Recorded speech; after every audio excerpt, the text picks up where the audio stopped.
Hoy ya estamos de regreso aquí en Criterios Financieros en este lunes 21 de agosto, el mejor mes del año, aunque Náufrago no lo discuta, ¿verdad que sí, mi estimado Ángel?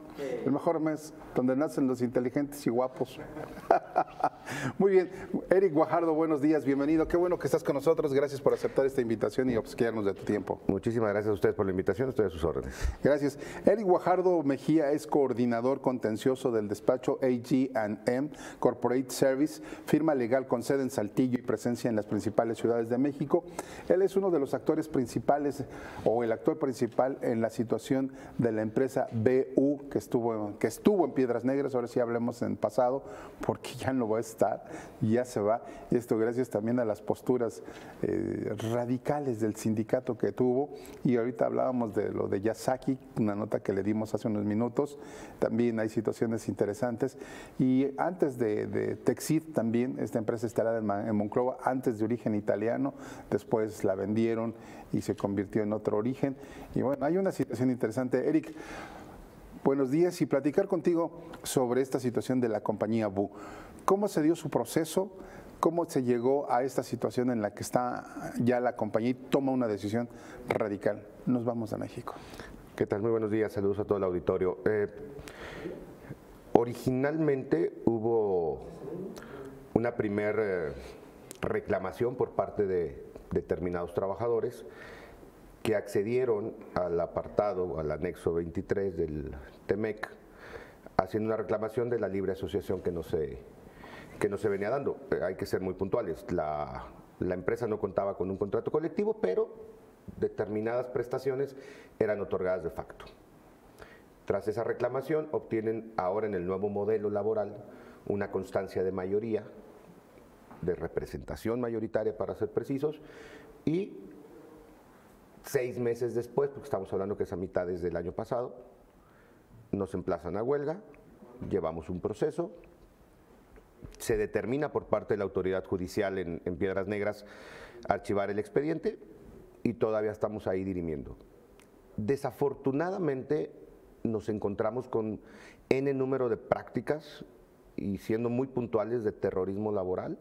Una cosa es que tú tengas una libre asociación, una cosa es que tú puedas acceder a esa protección inclusive por criterios internacionales, Organización Internacional del Trabajo, el mismo TEMEC, la Constitución de este país y la ley reglamentaria que es la Federal del Trabajo, y otra cosa es que tú ya tengas prácticas paralelas completamente viciadas y desafortunadas, si me permiten la expresión.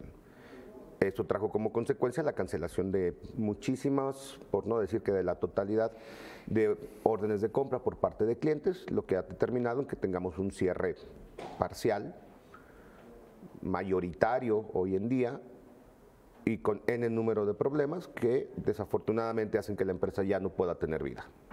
Una situación en donde el sindicato fijó solicitudes a la empresa prácticamente imposibles de lograr, de conciliar también, ¿no? Digo, si nos vamos estrictamente a la parte del incremento que de manera oficiosa se tenía que hacer, porque recordemos que Piedras Negras se encuentra en la frontera y en la franja donde hay un salario mínimo superior al que rige en todo el país, más el incremento que también viene en la parte de vacaciones, en la modificación que se hace de la Ley Federal del Trabajo, pues obviamente teníamos de entrada un 30-35% más, y ellos todavía pretendían, me refiero ellos a la postura de los trabajadores, un incremento salarial que era completamente inviable. En esta dirección, ¿cuánto duró las negociaciones? ¿Cuáles fueron las posturas del sindicato que se pusieron y cómo llegan a la conclusión?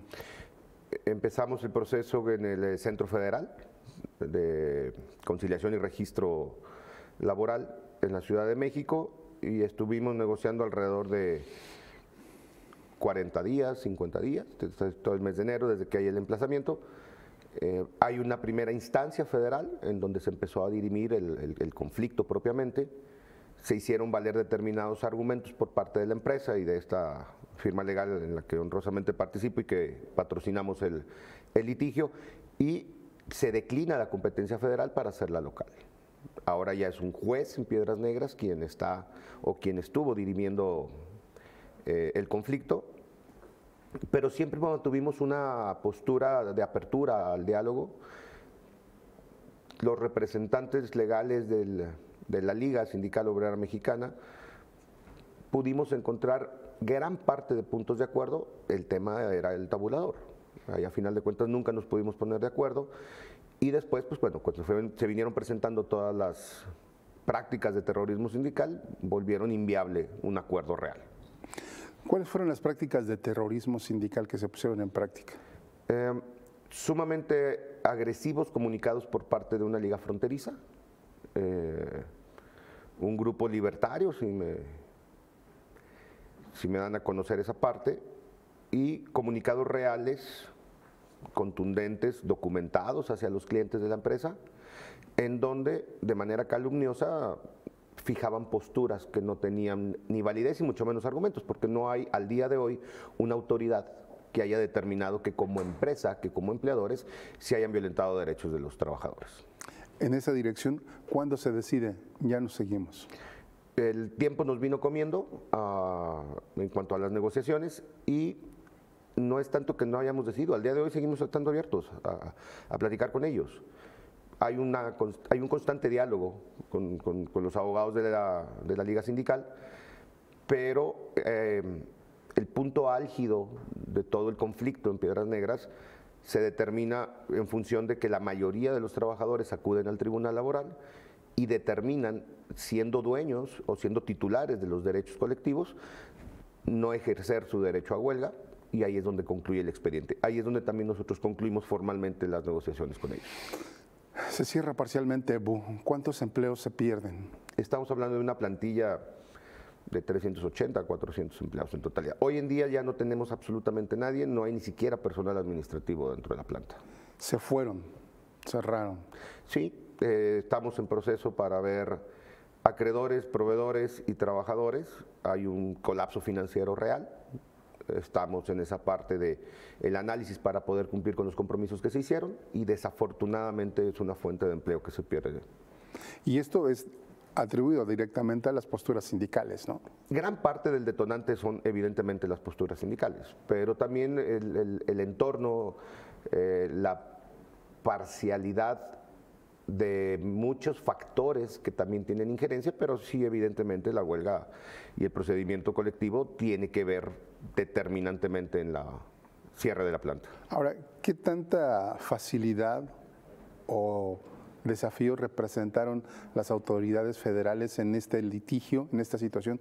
Porque parte de ello también tiene que ver la Secretaría del Trabajo y Previsión Social, ¿no? Bueno, las autoridades como tal estuvieron presentes en algunos acercamientos, trataron de conciliar por conducto del Centro Federal, pero la verdad es que sí hubo una falta de oficio por parte de la entonces titular de la Secretaría del Trabajo. Hoy Secretaría de Gobernación. Hoy Secretaría de Gobernación. Sí hubo una omisión por parte de ellos, creo que pudieron haber sido mucho más oficiosos. Nosotros buscamos acercamientos, pero siempre encontramos la puerta cerrada por parte de la autoridad y por parte del sindicato. Ahora, esta es la punta del iceberg, ¿no? Ahorita hablábamos de Yasaki, hablamos de Draxton, hablamos de Michelin. ¿Qué tienen de particularidad estos tres casos? Creo que a final de cuentas, sin conocer a detalle los demás casos, más que del que puedo hablar a título personal, hay una nueva conducta por parte de las organizaciones obreras en donde están accediendo a este anexo 23. Ahora ya no solamente tienes mecanismos nacionales, sino también las quejas internacionales y evidentemente creo que estamos transitando hacia una culturización diferente en cuanto a la asociación de trabajadores, la sindicalización efectiva y una representación real en las empresas, lo cual de manera muy contundente, me gustaría ser preciso, creo que es bastante sano para la vida de las empresas y para la vida de los trabajadores. Este capítulo 23 es sano, entonces. A mí me parece que es un instrumento muy legal. muy conveniente para la vida de las empresas, nada más habríamos que tener cuidado con las perversiones de las personas que estén detrás de los movimientos. Algo que me decía un especialista en materia de recursos humanos, tras lo que se dijo de Draxton o lo que se obtuvo de Draxton, dice, no hubo una sentencia, no hubo una parte oficiosa, no hubo un proceso jurídico para dictaminar tal situación. En este aspecto de Draxton, ¿qué piensas tú como una persona, como un experto en esta área? Digo, habría que ver a detalle qué es lo que pasa. Me parece que Draxton está transitando en esa vida bisindical, en donde tienes un sindicato de siempre y en donde ahora tienes una nueva parte. No hay una sentencia, no, porque el apartado 23 propiamente establece etapas muy claras y muy concisas. Una etapa de revisión, una etapa consultiva, después un plan de remediación, que es en donde todos los procesos de mecanismos de respuesta rápida han estado establecidos en el país.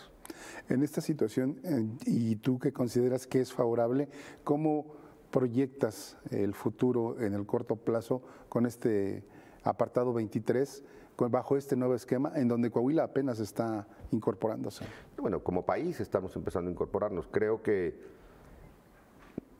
es un gran reto para las empresas, es un gran reto para las organizaciones sindicales y me parece que tendremos que transitar a un sindicalismo responsable y tendremos que transitar a una mal llamada paz laboral, porque no es más que la inhibición de derechos por parte de las autoridades. La paz laboral es restituir a cada una de las personas que en algún determinado momento se pudiera considerar alguna violación de derechos y que se restablezcan. Entonces, me parece que en ese sentido es un instrumento que tendrá que abonar forzosamente a una vida sindical responsable, a una verdadera representación de trabajadores y que tarde o temprano nos tendrá que revisar una parte fundamental que creo que está muy olvidada, que es la parte colectiva. ¿El sindicalismo hoy cómo lo ves? Ni todo lo viejo es malo, ni todo lo bueno es nuevo, y es mejor. Me parece que va en función de los actores y va en función de los líderes. Hay